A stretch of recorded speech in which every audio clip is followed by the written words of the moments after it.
नमस्कार, प्रणाम, हर महादेव। हमें प्रियंका देवी कुशवाहा और हमारी यूट्यूब चैनल प्रियंका भक्ति गीत टाटा में रउआ सभे के स्वागत बुड़ुए। तो रउआ सभे के बीच में बहुत प्यारा सा, बहुत सुंदर सा हम एगो बेटी विवाह गीत लेके आ गए बनी। गीत के पूरा जरूर सुनब जा, वीडियो को लाइक शेयर जरूर करब जा। अभी तक ले चैनल के सब्सक्राइब नहीं किया कर ले तो चैनल के भी सब्सक्राइब जरूर कर ले जा। और कमेंट बॉक्स में लिख के भेजम जा हमारे गीत कैसा लागल है, गीत के कहाँ से सुना तनी जा। तो चलिए रउआ सभे के हम गीत सुना तनी। आधा नदिया झिलिमिली पानिया, आधा नदिया सेवार।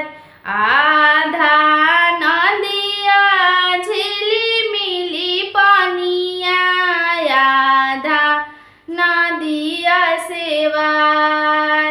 ओही जे सुंदर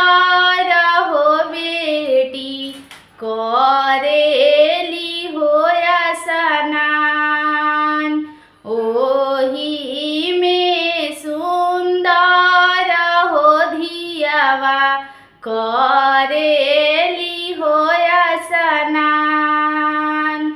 करिया सा नानवा हो बेटी, झारे लामी हो केस। करिया सा नानवा हो बेटी, झारे लामी हो केस।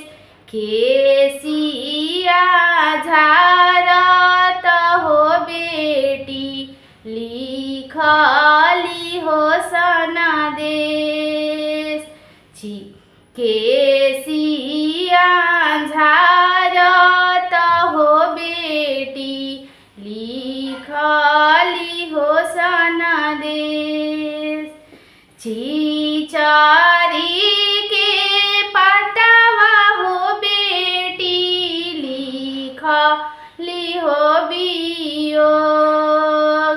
चिचरी के पतवा हो बेटी, लिखली हो वियोग।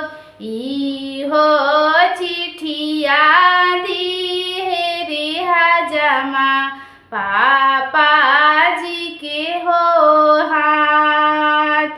इहो चिठिया दिहे रे हजमा, चाचा जी के हो हाथ। जे कुछ अब अरब जाए पापा जी, आधा हमें हमार।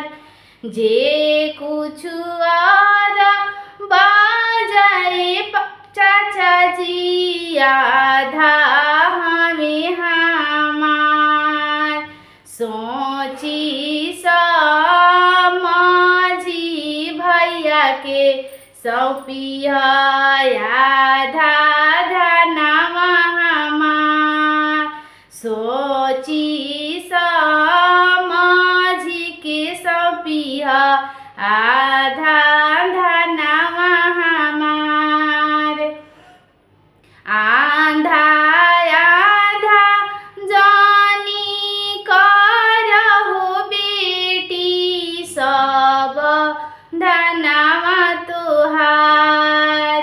आधा आधा जानी करहो बेटी, सब धनवा तोहार।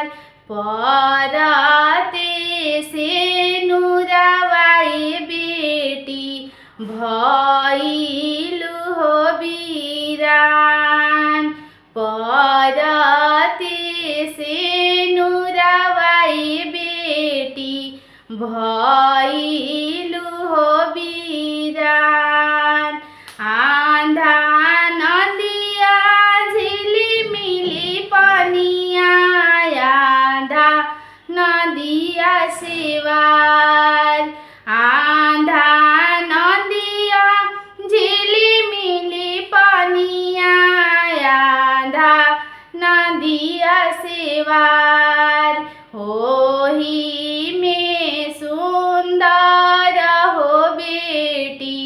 करेली हो स्नान, ओही में सुंदर हो धियावा करे